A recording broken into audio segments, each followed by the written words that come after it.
This is Clint, host of the GeekDig Podcast and your future overlord. You are listening to This Freakin' Show.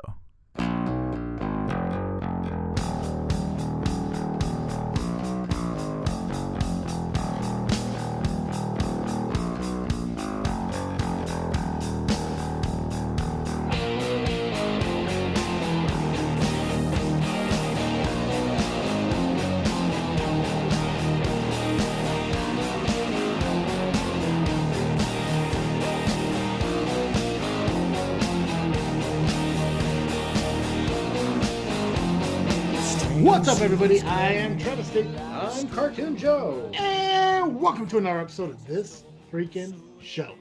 It is a weekly podcast with a little bit of something and a whole lot of nothing. The same weekly podcast is brought to you by Audible.com. If you are just like me and you love to hear stories, but you just don't love reading stories, Audible.com is the best place for you to go. And if you go to audibletrial.com/freaknet right now, you can sign up for a 30-day free trial of Audible. Plus, as a bonus from Audible, you get a token, and that little token is going to get you your first free book to go along with your 30-day free trial. And all that could be yours if you just go to audibletrial.com/freaknet. This Freakin' Show is also brought to you by WeAreDapperTies.com, the only tie shop on the internet where you can get a high-quality knit tie for the low price of just $15. And if you use the special discount code FREAKIN, that's FREAKIN, you'll even get free shipping on your order. That's right, $15, high-quality knit tie, no shipping cost. That's WeAreDapperTies.com, discount code FREAKIN, FREAKIN. Head on over there today. Guys, it's been almost a year since we had an episode like this. And if you remember from last week, me and Joe did a bunch of reviews and opinions on like cult classic movies and stuff like that, which kind of reminded us of a great segment that we used to do on the show called Freakin Flicks. And we're sitting there thinking about how, we want to bring it back, we want to do it. So we decided to do it today, but we couldn't just do it with just me and Joey. That would just be boring. It would be weird. It'd be like role playing with only one other person. Right? Oh God, it'd be like skiing with one stick. Mm-hmm. Mm-hmm. And I'm not talking about out on the slopes. So I contacted the man, the guy. The myth, the legend. Right? The Midnight Rider. The rider on the storm. The vengeful Jedi himself. We have Clint with us, guys. Clint! Hello! There we go. How's it going? Great. How are you, man? Dude, I've been doing pretty good. Right? This is your first appearance in 2019, man. I just looked. I haven't had you on since December. Oh my God, it was December when we did that Marvel lineup. The ranking. Yeah. If you guys remember, Clint was on and we did we ranked the top we ranked the 20 Marvel MCU movies out at the time because Captain America hasn't come out yet, or Captain Marvel. That's right. Hasn't come out yet. Endgames hasn't come out yet. The new Spider-Man, so this is all pre that. And we ranked at 20. We did 20 through 10 here on This Freakin' Show. And we rounded out our top 10 over there on the GeekDig Pod. Which, hey, congrats to you for getting your 3 co-hosts back for that episode, man. I know that meant a lot to you. Oh, dude, thanks. And yeah, actually just yesterday we recorded the 5-year anniversary episode of the show. Congratulations. That's awesome, man. Thanks. 5 years is a mile mark. Yeah. Dude, 5 years was milestone. Sorry. I honestly, I knew what you meant, but I didn't know what he meant. So did I, but but no, that's a huge Sharpie. Dude, a part of me is almost surprised that it's lasted this long. Mm-hmm. Because you see how many podcasts out there just, fizzle off and fade, or people get bored or whatever. Well, they think that in today's age that they can just get on and bullshit, and next thing you know, they're going to be on the top of the Apple charts selling Casper mattresses, and which Casper, if you want us to sell your mattresses, we'll do it. But true that. That's not happening. I'll sell for anything. Most people, I don't think. I will sell anything. But no, it's true. It's weird. It's like, as you mentioned, how long you've been doing it for. If you take out the hiatus that This Freakin' Show was on, we're actually coming up to 4 years. It's true. And we're actually, our season finale is coming up here in September, I believe. season finale is coming in September. Did I say season or did I say series? I think you said season. Okay, season. Yeah, so Season. so season 3 is coming to an end in September, which I'm not sure if I mentioned this on the last episode, but in case you guys are wondering what our plan is for the season finale of this freaking show, is we're gonna do a Q&A thing. Basically, it was like an AUA and Ask Us Anything kind of segment, to where you guys can ask us, relationship advice. Joey can talk to you about marriage advice. I can talk to you about, being with married chick advice. Our opinions on our favorite movies, music, our opinions on what you feel like, what you want to know, how we feel about situations in the world and shit. And literally, it's an Ask Us Anything within reason. I'm not giving you any information to where you can go buy a house or a car. Even if you did, I don't got the credit for you to even fucking do it. But anything outside of that, I'd love to fucking tell you. And that's what I think we're going to do for our season finale. So if you are following us on Facebook at This Freaking Show, I'm going to pin a post to the top of the page. You can leave your questions in the comment section right there. Or if you do want to ask some kind of personal question that you don't want people to know you're asking, message us and we'll leave it anonymous and we'll still answer it. Because this show is here because of you guys and because of awesome guests like Clint. Well, thank you. You're welcome. I was waiting for that. I was waiting for that gratitude, so I appreciate that. Fucking Clint. But guys, yeah, we are doing Freakin Flicks, and if you remember, obviously maybe not because it was almost over a year ago since the last time we did one.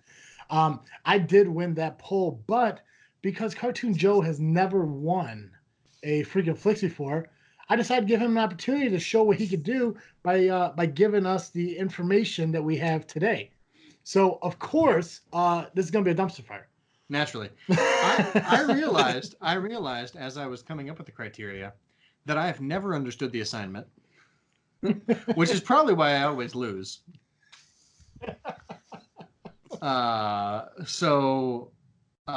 Sorry, and also not sorry that I picked movies you guys have never seen. Well, it's like you mentioned. It's like you mentioned before we started. For a movie that I've never seen, it's a lot more common than a movie I have seen. So that's true.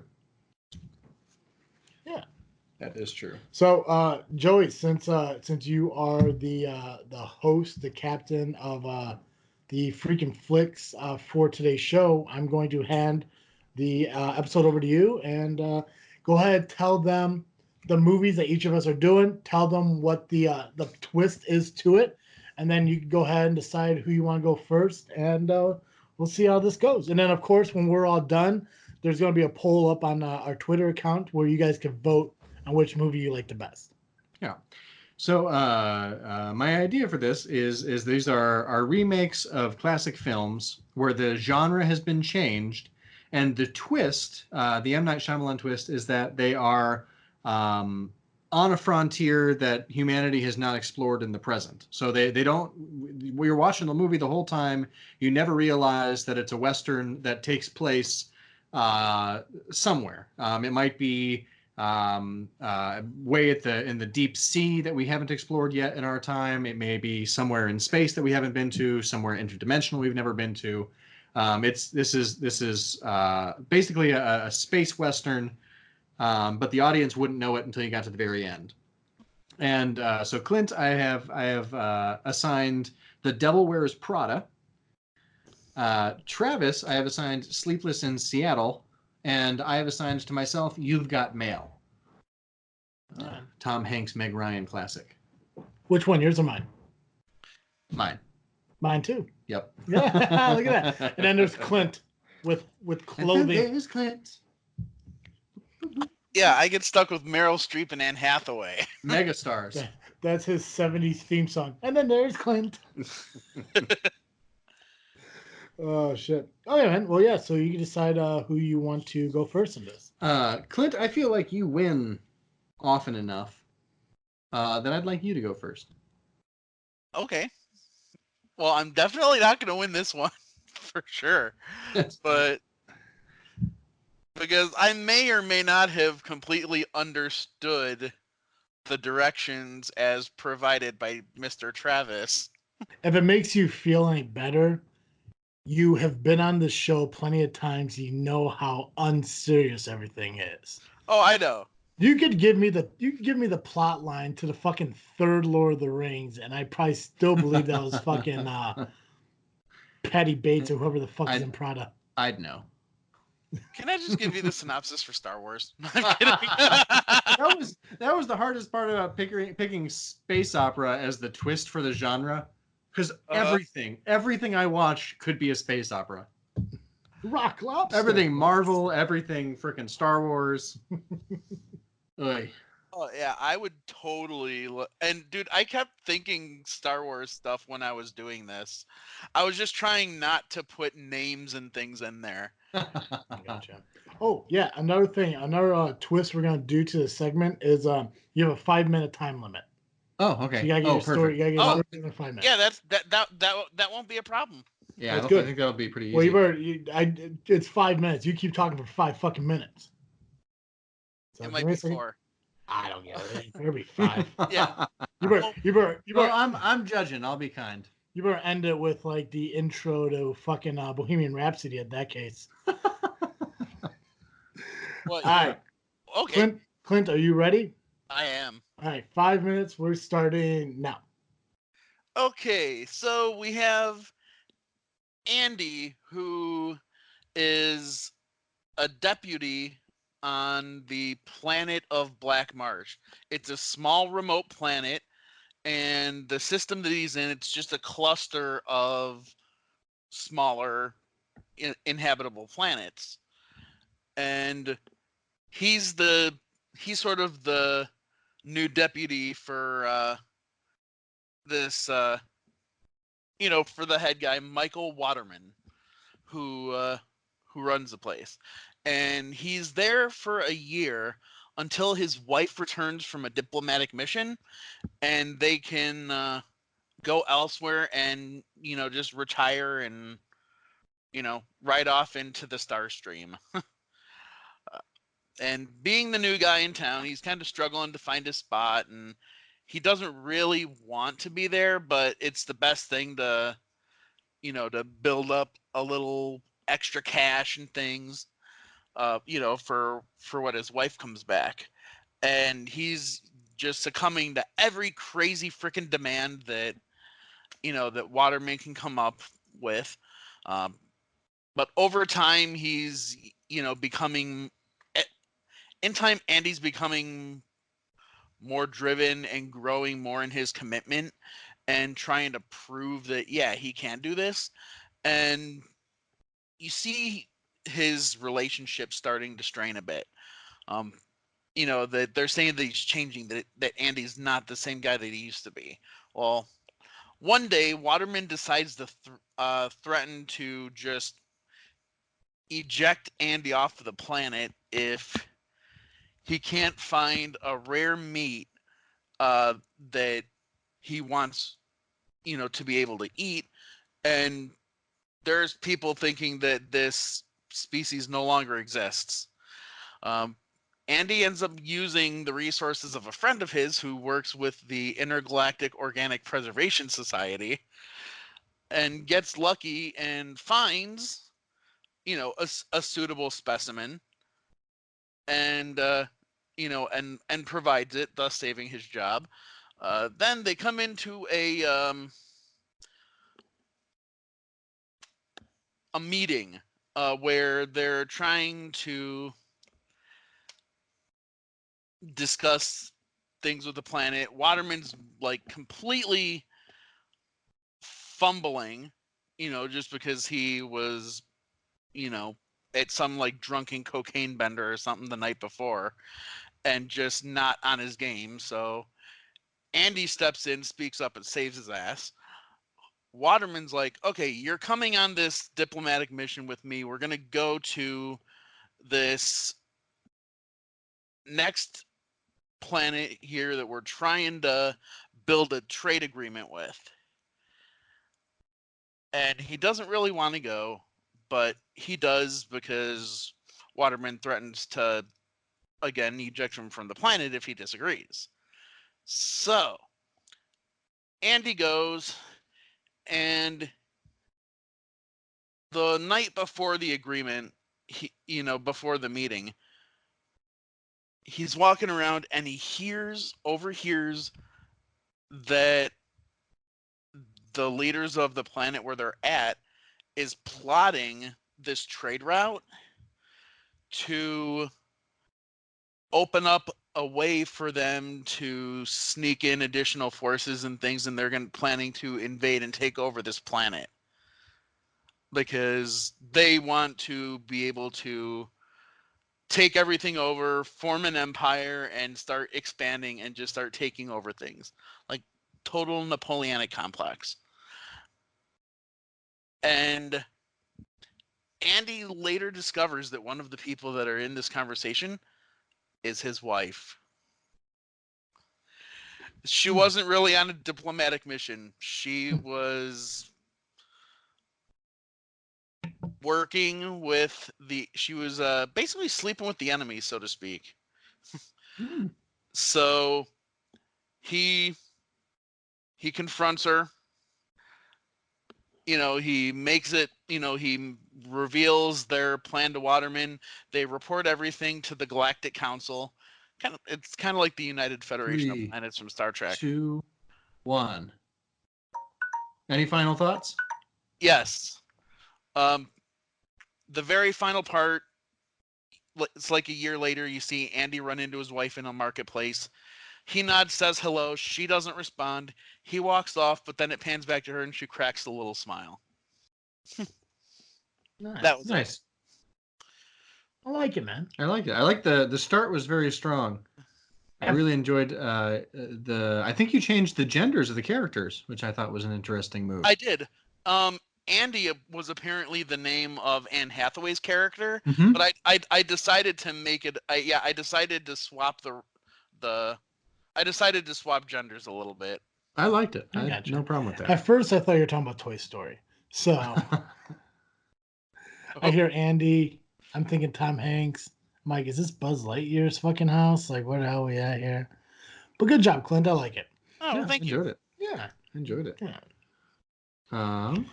Travis T, I'm throwing it over to you. Yeah. All right. Cool. Let me start my own clock here and get my head in the game. And okay, so I got Sleepless in Seattle, and I'm gonna go with a Western theme, a futuristic Western theme. So we start out with Sam and his son Jonah, who end up moving to a new town after his wife dies, unfortunately being attacked by Indians. His home and everything got burned down, and the only people that survived, unfortunately, was Sam and his son Jonah. So they decided to leave the country and move into a nearby town. After being there a little bit, Jonah notices that his dad's like really sad and really down, that he's, he wants love. So Jonah, who's wandering around the local town, if you will, starts hearing whispers about this teacher, if you will, who happens to have also lost her husband recently, but is engaged. But they don't seem that relationship's going on quite well. So Jonah has the idea of writing a letter in his dad's place and sending it over to the teacher. So he writes a note, he goes to school, and right before he leaves school, he slips it into like a mailbox kind of thing right there on the table. She looks at it, she reads it, and she's kind of touched by it a little. But kind of confused too, because she doesn't know who this guy is. Because again, they don't really see each other too much, even though they live in the same town. But then she's always kind of confused, like, she's engaged. But the words were kind of nice, obviously written by a child, but the child's pretty brainy. So she's hesitant about it, so she just kind of ignores it. She just ignores it. So then the child writes another letter. And then she's like, I got to meet this guy. So the bottom of the note says, if you want to meet, leave a note by the tree right outside of town. So she does. Jonah goes out and gets the letter, grabs it, brings it to his dad, and says, hey, this lady wanted me to give you this note. So he looks at the note and everything he's reading, and she's like, okay, well, I don't know who this is, but why not? Keep an open mind and all that shit. So he goes into the saloon where where the notes arranged to meet, and there he met the teacher. So they're talking, having a good time, and all of a sudden the teacher's fiance walks in. Teacher's fiance turns out to be a woman. What? That's right, lesbians in the West. Right? And also a gunslinger. So a female gunslinger, yeah. So they're starting to fight and everything, and Sam's all like, "Whoa, I barely know this bitch. What?" But challenges her to a duel. Says the winner gets the girl. So Sam, he's never really fired a gun before, but he can't back down. He can't back down to a woman. He can't do that. It's the West, male pride. So, he's getting ready and everything. He's all nervous and all this shit. The kid feels bad, like, oh no, I got my dad involved in this. I'm gonna lose another parent. Oh no, what do I do? Then again to the corral or the little on the road there, and they're getting ready to fire and everything. And right before they fire, teacher steps in the middle. It's like, stop! And everyone's all like, oh God, we're not gonna see anyone get killed, are we? She breaks it off with the gunslinger. The gunslinger gets pissed, goes to pull her gun to shoot the teacher. Sam shoots the gunslinger to save the teacher. Right? Everyone's all kind of like, oh, what? No, hell no. So, anyways, he ends up killing her, and they start establishing their new life. The teacher, Sam, Jonah. They move back out to the old farmstead, if you will, to rebuild their life. And I guess I got 45 more seconds to kind of so the credits are rolling, right? And people are getting ready to leave the theater. Like, there can't be a fucking post-credit scene. But what? Post-credit scene? Oh no. So the sun rises over this fucking hill, right? And you see this one single grave. And it's the grave of Sam's wife, who died years ago, unfortunately. And then all of a sudden, intense music hits, and then boom, arm reaches out right through the fucking ground. And then it cuts to black. And then it gives, like, hey, this, thank you to the city of Oregon for allowing us to record here. And no animals were harmed in the making of this. And spade your pets. So. Wow. Nicely done. Right? I appreciate that. Sleepless, because she, no eternal rest. Yeah. Yeah, I like that. Right? I like that. Right? So, boom. So wife was a zombie. In the second one, she will be. Nice. Yeah. Nice. Establishing the it's gonna be called Sleepless in Seattle cinematic universe. Yeah, it's going to be the Unsleep in Seattle. Even though it was shot in Oregon. I like it. Restless. Right? Restless. I like it. Thank you. It's good. I'm definitely going to have the worst one. I'm just not good at this. But you know what I did? I made it up. I know. You're good at that. That's all you gotta do, man. I have faith in you. I don't have any faith in my. You gotta get ready, man, because we gotta make Freaky Flicks. I know. Or I'm sorry, Freaky Tales. I know. Clint, did you know that? No. Me and Cartoon Joe are writing a book. Couple. Ooh. Yeah, we're gonna call it Freaky Tales. It's gonna be short stories. Short horror stories. Yeah. Nice. and the weird. Yeah, short weird stories. I'm really excited. I'm gonna base my short story ones off of like real events that I've witnessed, so I'm excited. I have a few of those that I can right? do. Yeah. I think if we really focus on this, I think we may be able to get done by this freaky show, which is coming in October, which is like the premiere of season 4. That's true. But anyway, we'll get to that. Strong start. Joey, 5 minutes on the clock. Are you ready? No, but do it anyway. There we go. 5 minutes. So You've Got Mail, which is itself a modern retelling of a 1940 movie called The Shop Around the Corner. Ooh, I did not know that. Yeah. You can't waste your 5 minutes telling facts, bro. Well, I have to. What I can't do is waste them laughing and explaining about laughing and explaining about laughing. Oh, are we laughing? You want me to restart the Anyway, time? No, I don't care. So, the movie opens. You've got Clara Novak. She is the wife of a husband. Doesn't really matter. She's married. She's unhappy in her marriage, and in her unhappiness, she begins to find a pen pal on the internet. and she's writing to this guy, and he's writing back to her, and in their notes they manage to remain anonymous. They don't know who the other person is. That's part of the mystique. And as they're writing to each other, they're falling more and more deeply in love. And it turns out that both of them are unsatisfied in their home relationships, and things are not going well. And in the meantime, outside of their relationships with each other and both at home, they're going on with their regular lives.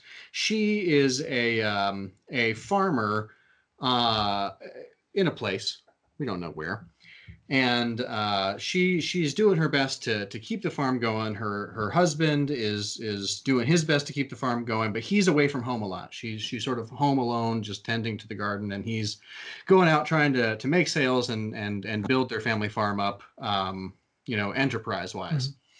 And the other guy, the person she's writing to, let's call him Alfred, is he presents himself as also a farmer, and that's one of the things they talk about is their gardens. That's how they come to connect with each other, is because they both have a love for growing things. And as they fall more deeply in love, they realize that they actually know each other in real life. And what they didn't realize is that Alfred is actually the owner, the current CEO of a giant farm conglomerate that has been gobbling up small family farms. Bastards. Yeah. And of course, his farm has just moved into the neighborhood, and Clara didn't realize this. And so she's upset. She's absolutely furious with Alfred.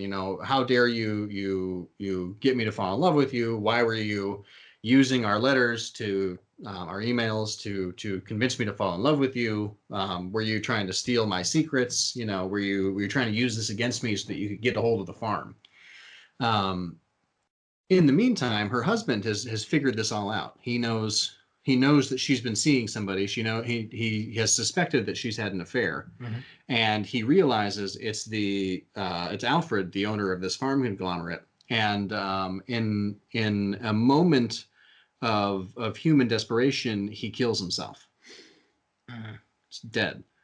And then Clara is grief-stricken. She's upset. She's trying very hard to continue to run the farm, even though the farm conglomerate is gobbling up everything around her. And she's no longer seeing Alfred, although she really longs to write to him again, because now she has nobody. It's just her in the house by herself. They didn't have any kids. They didn't have a dog or a cat. They're just there. She's just her and her plants. And eventually, at the very end of the movie, she finally reaches out to Alfred and invites him over. And it turns out that Alfred and his company are not actually human. They are like a Borg-esque. They assimilate people. They don't just assimilate farmland. They use the farmland as a way to conquer planets. And so as she invites Alfred into her house and he reveals to her who she is, the last frame of the shot is her horror at the realization that not only is her farm lost to her, her own self-identity is as a human being, and the movie ends. Nice. Wow. I like that. Nice. Good job, Joe. Thank you. I like how you guys are so concerned about hitting 5 minutes. I know. So, all right, cool. Guys, make sure you guys get on Twitter and vote. It'll probably the voting will probably go over the weekend after the show gets released. And you get to vote. You got Devil Wears Prada. Is that right? Devil Wears Prada? Yeah, Devil Wears Prada by Clint, which is more intergalactic spacey. You got My Sleepless in Seattle, which is more of a futuristic Western zombie kind of film. And then, of course, you got Mail, which is a farm based in parts unknown that is also alien-like. Yeah, Alien Invasion being of the like- Body Snatchers, or Nice. yeah, Borg, Nice. Star Trek thing. Okay. Cool. Yeah. Cool. Awesome. And I gotta say, I love doing these. I do love them. And they are difficult to do. I mean, nothing will ever top fucking Quasimodo skull fucking somebody that Clint I forgot about yeah. Am I ever gonna live this down? The fact that that was your first appearance on the show, and then you're the first person to talk, and you throw in a skull fucking. Fair point. If you throw in skull fucking in the first episode and they invite you back, you know you're a good guest. Right? Because I want to mention it to you every time I see you. Skull fucking. It's a story. If that's not a T-shirt in the GeekDig marketplace anytime soon, this Quasimodo, whose skull was he fucking? By the way, It was just a Frollo's, random. wasn't it? I think it No, was. or was it Esmeralda's because she was burned at the stake? I don't remember. He was skull fucking somebody. Guys, you gotta go back and listen. I'll tell you what episode it is in the show notes because you gotta go back and listen to that one. But we had some pretty decent ones along the way and everything, and we'll see who happens to win this vote. So the next time we do this, we have a whole new plot line with a whole new set of movies and everything, and of course, we're always gonna do it with Clint. Yeah. Yeah. No one else. No one else brings the heat. Fuck no. But since we're on the topic of movies, I'm gonna go ahead and do the awkward flick of the week.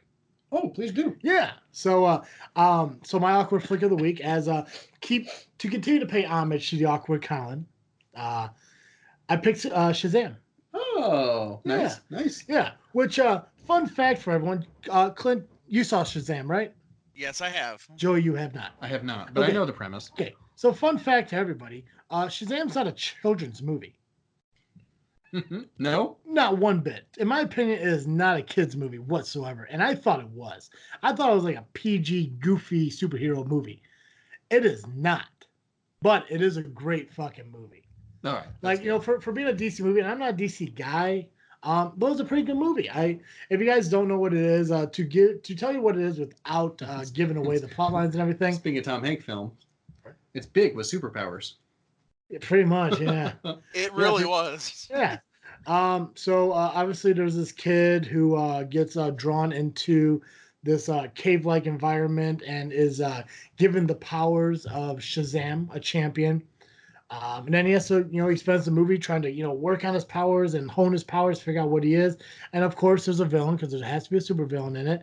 And the supervillain wanted to be the champion, but he wasn't worthy enough to be. So he ended up taking I want to say it was the heart or the soul or whatever it was. It was a blue gem that gave him control of all these monsters, pretty much. And then pretty much the movie is him going around finding Shazam and forcing Shazam to give him his powers.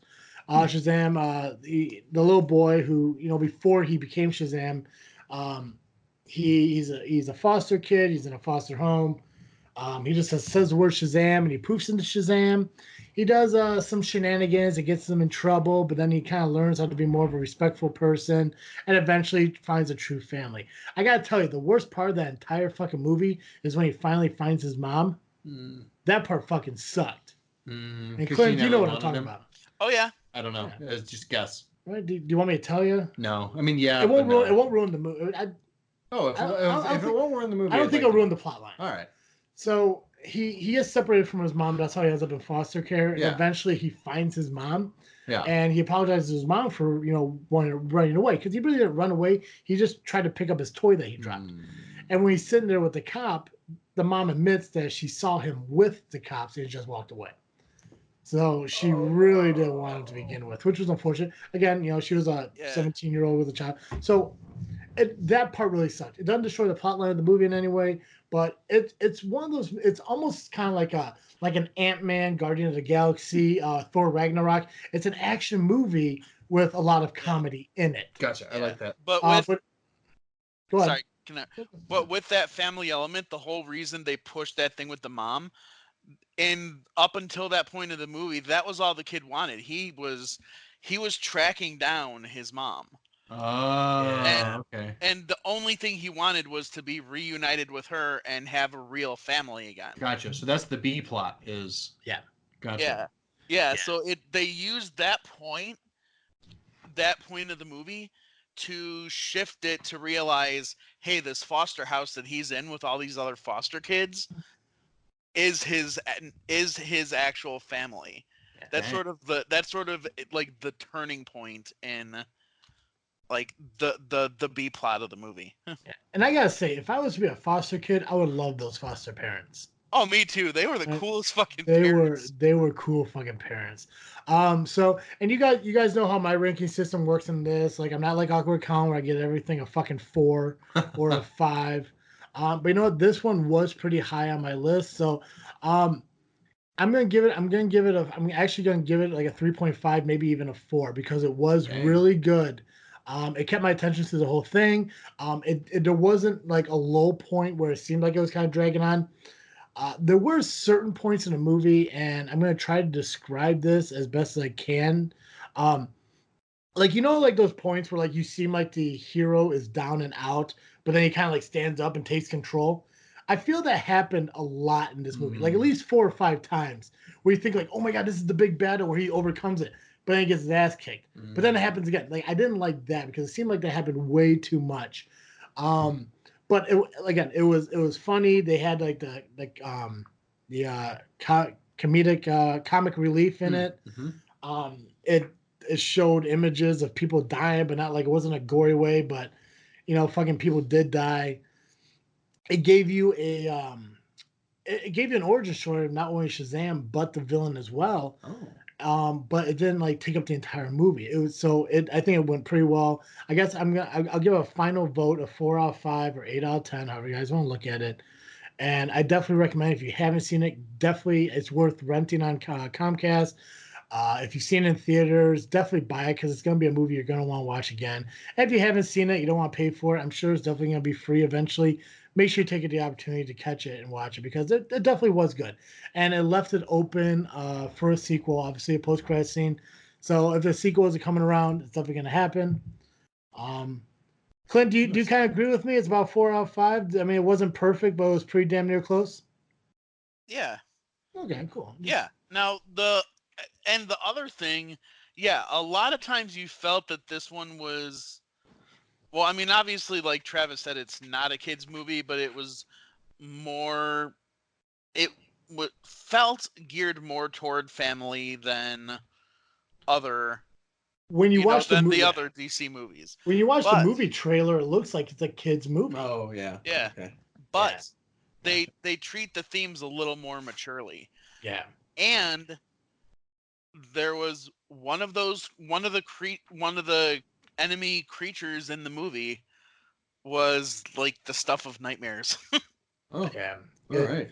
Yeah, I mean those creatures are definitely horrifying, and because they basically, these 7 creatures personified each of the 7 deadly sins. Yeah. Oh. Yep.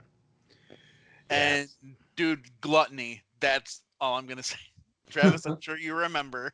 The one that opened his entire body up. Yeah, his mouth was like in his stomach, essentially. Yeah. Oh, those are my favorite monsters. So creepy. The big one with the long nails. I'm assuming that was I think that was Greed. I can't remember, but it was the big like almost goblin, like the one that was standing behind him in the big scene. Yeah. Yeah, that one terrified me the most. The other one kind of looked like a Ghostbusters one, but it was reminding me of something like out of a video game, like Left 4 Dead or Resident Evil or something like that. Yeah, so it's definitely a good movie. I definitely recommend checking it out if you get a chance. Clint, you wanna join us in our what we're freaking thinking? Sure. Cool. What are you freaking thinking? I don't know. Honestly, I'm thinking a lot this week. Not to take a serious tone to things.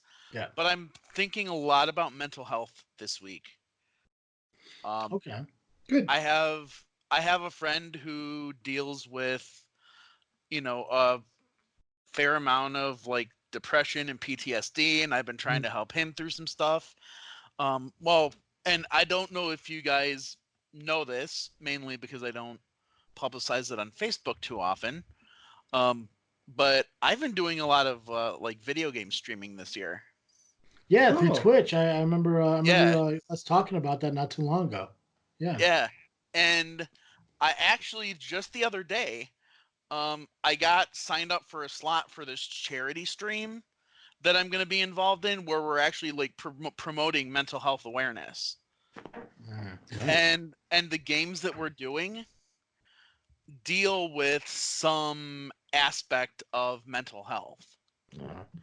Well, Clint, I'm not sure, and not to sidetrack or interrupt you. I do apologize for that, but I always wanted to do something like a charitable kind of thing, to where we do like because me, Joey, and Colin back in the day, we were part of. I can't remember what the charity was for, but there was that 24-hour podcasting thing that they did, where they got like 24 different podcasts to participate and do an hour-long show.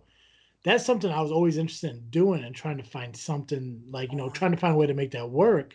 Oh my God, I want to do this. I think I may have mentioned it to you years ago, but I think I wanted you, me, and Fifth Cast to get together and try to put this together to make it work. We'll get together, we'll sit down, we'll try to figure something out, because we could do something like that. Because the wrestling company, go and finish up what you're saying, then I'll talk about I'll follow up with this on something else. Yeah. All right. But I mean, with all of this, and just seeing like with my one buddy that's been going through stuff, I'm just thinking that there's a lot of people out there that don't feel like other people are going to understand, or like they don't have a place where they can turn for stuff.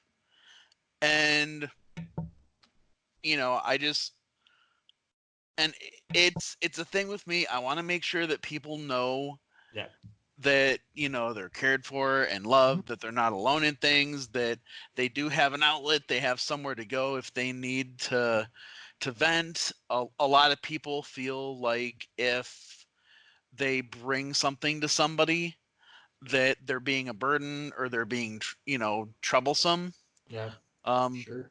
Actually, something that and it reminds me of something that actually Skip, one of my co-hosts on GeekDig, said to me in a conversation that we were having not long ago. He's like, dude, when I signed up for this friendship and everything, I signed up for the whole thing. I knew there would be bad days going into it. The point is, we're working through them together. Yeah. And I think a lot of people don't remember that, especially, I mean, and it's hard to, especially when you're in the middle of an episode or heat of the moment, so to speak. But I want people to try to remain conscious that there is somewhere for them to go. Yeah, I gotcha. Yeah, and that's kind of diving into what I'm freaking thinking. The wrestling company that I do a lot of work with Just Freakin Wrestling, the JFW podcast I co-host with Dizzle J. The company I work with, they do a lot of like local charities and fundraisers and stuff like that for different organizations. And this coming month in August, they're helping out a program that works with people who are depressed or suicidal and stuff like that. And they're doing a lot of awareness and raising money for that, which is pretty awesome. But to dive into what I'm freaking thinking is that same company that does all that work is actually trying to figure out a way for me and DJ to become the commentators for their wrestling shows going forward. So I'm really excited to get that going. I haven't announced that on JFW yet. So if you're a fan of JFW and you're hearing this show as well, you know what's going on. But I'm not going to mention JFW yet until it's official. But this isn't JFW. This is this freaking show. But it's like you said, Clint. The biggest problem that people have when they have situations like that is they fear that they can't go to somebody, which you always have to make sure you leave that door open for people. Now, I've always been the kind of person that wasn't a big fan of being around people too much. I kind of like my own privacy, but I never turned anyone away. And that's another thing. As a podcaster, you keep an open platform to hear from people, and not everything's a positive thing, not everything's a negative thing, towards the podcast in general. But some people will turn to you and say, "Hey, listen, like you inspired me to do this," or "Hey, can I ask you a question?" and stuff like that. And I don't have to know you for 10 years. I don't have to know you for 2 days. If you need to reach out to somebody, you need to talk to somebody, our platforms are there for you guys to reach out and talk to us. It's like nobody should ever feel like they're alone. So I'm glad you brought that up, Clint, because that is an important thing that some people feel that is true. They feel that they're going through life, their life sucks so bad that no one wants to deal with them and they're going through it alone, and they shouldn't feel that way. So, Agreed. Yeah. What about you, Joe? What are you freaking thinking? I am freaking thinking about Gen Con, which is coming up this upcoming weekend. Nice. Very nice. excited. Heading down with my other show, Geekcast Live. We go pretty much every year, and we've been doing that for the last, I think, 4 years. Feels right. Anyway, should be a good time. Looking forward to it. We've got a few games. We're meeting with some designers who are going to have us play some of their games for a review. We're going to be picking up a few games we kickstarted, so should be and of course we always have just more fun than we probably should, So a lot of good cheap bars in Indy. Let's just put it that way. So look for us. If I may go ahead and jump right into my usual plug, I'm going to change it up this week. We will be doing a live show. As of this recording, we're recording on Monday. The recording will probably come out Thursday evening, yeah. By the time you're listening to this, we will have done a live show, which you can find on our Facebook page by searching Geekcast Live. It's really our only live show we do every year, ironically. I think last year you guys did a video as well. Yeah, that's what we usually pop it onto Facebook Live, and it'll be live at Lockmiller's down in Indy. And so hopefully, having listened to this, you'll have already seen it. But if not, also cool. Well, we could definitely we'll post it up on the Facebook page so they get it and everything. Clint, we appreciate you coming on the show, and why don't you go ahead and tell our listeners where they could find GeekDig Pod so they too could hear your show if they aren't already a fan of it. Alrighty, and you know what? I'm just gonna plug it like I do at the end of the episode. Oh yeah. You can find GeekDig on iTunes, Stitcher, TuneIn, the Satchel Player, Player FM, Google Play, iHeartRadio, and Spotify. You can even find us if you have one of those Alexa voice-activated devices. Dang. You can tell her play GeekDig Podcast, and she will pull up the latest episode. Where our website is geekdigpod.com, which has all of the links to all of those platforms, as well as the episodes themselves. You can find us on Twitter and Instagram at GeekDigPod. I am also on Twitter at Vengeful Jedi, which has a lot of my streaming stuff, and I'm trying to sort of incorporate it as just more of my personal Twitter. And that is about it. That's where I'm at. Oh, and facebook.com/groups/GeekDigPod. There's always some like really funny shit going up on there. Nice. Once again, we want to thank Audible.com for being a sponsor of the show. Make sure you go to audibletrial.com/freaknet to get your 30-day free trial, as well as a free token to purchase your first book for free. I also want to thank WeAreDeppertise.com, where you get a $15 high-quality knit tie. When you go to checkout, type in the promo code FREAKIN, FREAKIN, to get free shipping on your purchase. Make sure you get your This Freaking Show merchandise at tpublic.com. That's TEEPUBLIC.com. Search TFS. Get all your merchandise there, as well as your Follow Star Wars shirt, which we're getting a Follow Star Wars again soon. That's true. And of course, there's going to be a Cartoon Joe shirt there eventually whenever he sends me his cartoon logo. Oh, yes. I looked at that last week. You really do. You got to send it to me. Yeah. Make sure you follow us on Facebook, Instagram, and Twitter at This Freaking Show. And also, you can find us on Google Play, iTunes, Spotify, and Player FM, Stitcher. If you do follow us on iTunes, give us a 5-star rating, give us a 5-star review. Let us know how well we're doing so you bump us up in the fucking rankings. As always, I am Travesty. I'm Cartoon Joe. And I'm Clint. And thank you for listening to another episode of This Freaking Show. I'm out.